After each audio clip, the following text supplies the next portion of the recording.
Parfois, il y a une certaine image des entreprises qui est véhiculée comme quoi elles ne sont vraiment pas engagées dans une démarche environnementale, mais nous, on rencontre vraiment des gens qui ont envie de faire bouger les choses, même s'ils sont dans des grosses entreprises. Dans les entreprises, on se disait qu'il ne se passait pas grand-chose, et donc notre envie, c'était de pouvoir amener la transition dans les entreprises aussi. Alors notre ambition, ce n'est pas de tout révolutionner, mais en tout cas, de semer des petites graines de la transition dans la tête des travailleurs, dans le but, on l'espère, qu'ils vont, avec ces petites graines qu'on a semées, voilà, changer des choses au sein de leurs entreprises. Ceux qui veulent peuvent déjà récolter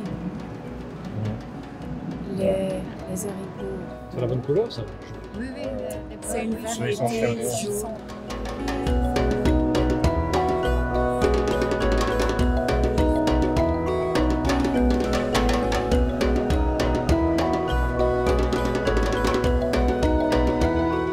Avec Skyfarm, on fait des potagers d'entreprise pour sensibiliser le personnel et même les entreprises au développement durable et à l'agriculture urbaine en ville. On a voulu un potager solidaire, bio, et qui serait un lieu de rencontre entre les différents collègues de l'entreprise. Et ici, on cultive environ 25 espèces différentes selon la méthode de culture bio. C'est un vrai moment de détente et qui permet de se voir sous un autre angle. Généralement, quand une entreprise décide de faire un potager au sein même de son entreprise, c'est qu'elle est déjà dans une démarche positive face à l'environnement et que là, c'est une façon de sensibiliser son personnel et d'être de plus en plus ancré dans sa démarche environnementale. Il faut avoir des fleurs mâles et des fleurs femelles. Et comme par exemple, là, vous voyez que la fleur mâle est ouverte, mais la fleur femelle n'est pas ouverte. Donc, on ne sait pas polliniser. Ça, c'est une fleur femelle parce qu'il y a le début du fruit. Et ça, c'est une fleur mâle qui n'a pas ce début de fruit. Malheureusement, on est de plus en plus déconnecté. On va au supermarché, on achète ses légumes, mais finalement, on ne sait pas trop d'où ça sort. On a tendance à vraiment oublier tout ce qu'il y a derrière. Et donc ici, à petite échelle, évidemment, ça nous permet quand même de se reconnecter un petit peu avec la nature. Et moi, voilà, par le passé, je n'avais pas beaucoup eu l'occasion de faire mon potager, etc. Et ici, ça m'a vraiment inspiré et donné les premières bases.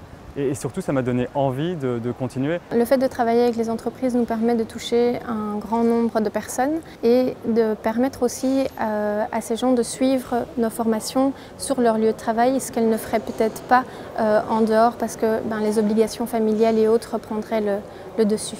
On accompagne les équipes vraiment tout au long de l'année pour leur faire découvrir les 4 saisons et ce qu'il y a à faire au potager pendant ces périodes-là. Et elles vont ressortir après avec des vraies compétences pour faire leur potager à domicile. On s'est rencontrés au potager parce que les tours ici sont très grandes, il y a plusieurs milliers de personnes qui travaillent et si on n'est pas dans le même département, on se croise rarement dans les couloirs. Oui, et donc, je pense pas qu'on s'est déjà croisés. Et donc c'est en faisant les potagers tous les mardis midi qu'on s'est rencontrés et qu'on se voit toutes les semaines en fait. Sinon, on ne se connaîtrait pas en fait. Pour moi, il y a un avant et un après le potager. Parce que, disons, j'ai commencé à 2 ans. Et donc, clairement, c'était un peu un moyen de rencontrer d'autres gens qui pensent un peu comme moi et pour pouvoir échanger. Et donc, bon, l'idée première, c'était de commencer un potager à la maison. On a des enfants. Et donc les enfants voulaient de potager, planter des carottes et tout ça. Et moi, je ne connais rien du tout. Donc c'était un bon moyen d'apprendre. Et c'est génial que la société organise ça pour nous. Parce que du coup, voilà, on peut se détendre l'après-midi ici, rencontrer des collègues, apprendre sur le potager et des pratiques qu'on peut mettre en pratique chez soi après dans le jardin. Les journées de travail sont conséquentes quand même, 8 heures de travail où on est assis presque toute la journée, on va dire 80% du temps assis, avec du stress, des objectifs à atteindre et donc vraiment de faire des activités sur le temps de midi, ça permet de faire vraiment une séparation entre les deux et d'évacuer le stress pour recommencer l'après-midi comme au début de la journée. Ouais, c'est parti. Allez. Sortir de l'écran de l'ordinateur, de mettre son smartphone de côté, même si ce n'est que, ne fût-ce qu'une heure.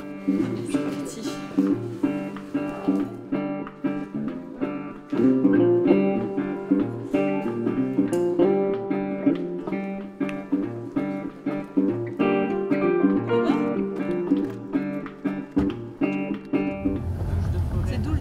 C'est douche de forêt. Donc aujourd'hui, on va faire ce qu'on appelle une mini douche de forêt, parce qu'en fait, une douche de forêt, normalement, c'est 2 heures, 2 heures et demie. Ici, on n'a qu'1 heure. Donc il y a des choses qu'on ne va pas faire, on va faire plus court, mais ça va déjà vous faire un bien fou. Je vais vous faire quelques exercices pour justement apprendre à ralentir le pas, à être conscient, ouvrir ses sens, et vous me direz un petit peu vos sensations. Donc aujourd'hui, on a créé des partenariats avec une 50aine d'entreprises et ces 50 entreprises représentent plus de 800 travailleurs qui sont dans des environs suffisamment proches pour venir à nos ateliers sur le temps de midi ou le matin. On a commencé avec les temps de midi et aujourd'hui on fait aussi le matin avant le travail. On se met dans une bonne énergie pour commencer la journée et où on en a les bénéfices pendant toute la durée de la journée. En fin de journée, donc vers 17h30, on fait régulièrement un cours de cuisine, par exemple à l'Oasis.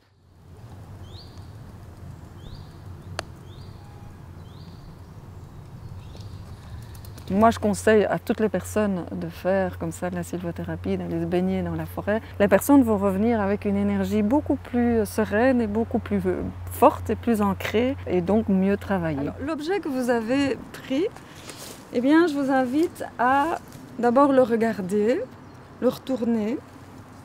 Prenez le temps d'observer votre objet, de le toucher avec vos 2 mains et y déposer symboliquement tous vos soucis, votre tracas, tout ce qui vous turlupine. On va les déposer dedans et après on va déposer tout ça en cercle et on laisse nos soucis, nos tracas ici. D'accord ? Voilà. D'avoir des activités qui me permettent de retourner vers les choses essentielles, vers la nature. C'est une découverte récente que j'apprécie beaucoup et qui est un peu évidemment dans l'heure du temps de se refocaliser sur soi-même, sur la nature, sur l'instant présent. En se connectant à plus grand de soi, on se reconnecte aussi à sa nature profonde et donc c'est que bénéfice. Que bénéfice pour chaque personne et que bénéfice pour tout employé qui pourrait travailler par la suite et pour tout employeur qui du coup ses employés seront plus efficaces. Donc tout est assez lié et dans le domaine de l'entreprise ça a vraiment sa place. Et donc la manière dont vous posiez les mains comme ça, vous venez faire ça entre les omoplates de la personne qui est devant vous. Donc il y en a une qui est liée à l'arbre, il y en a une qui fait ça sur l'arbre et les autres viennent toutes souffler dans les omoplates de l'autre.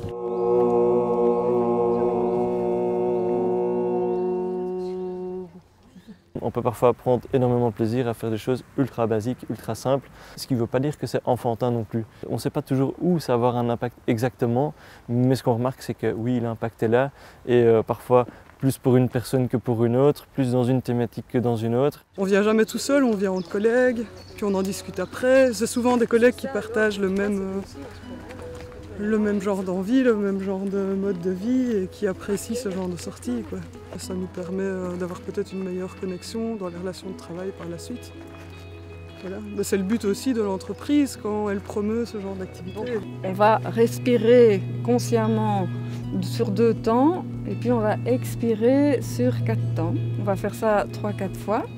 Puis après je vais vous mettre un geste avec.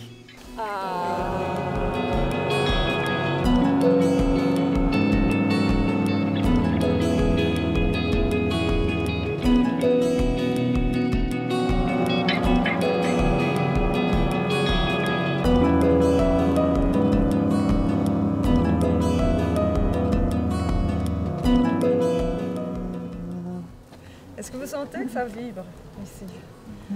Parfois j'hésite à venir parce qu'on a beaucoup de travail et je me dis est-ce que je prends le temps ou pas, et c'est vrai qu'on prend le temps et après on se sent tout à fait zen parce que ça coupe totalement du boulot, parce que c'est pas des collègues directs, donc d'office on ne parle pas de ce qu'on fait parce qu'on n'est pas du tout dans le même étage. L'aspect social est aussi super important et ça je l'avais peut-être un peu...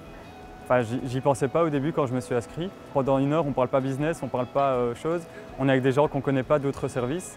Et bon, on a pas mal de petites anecdotes comme ça où il y a des amitiés qui se tissent.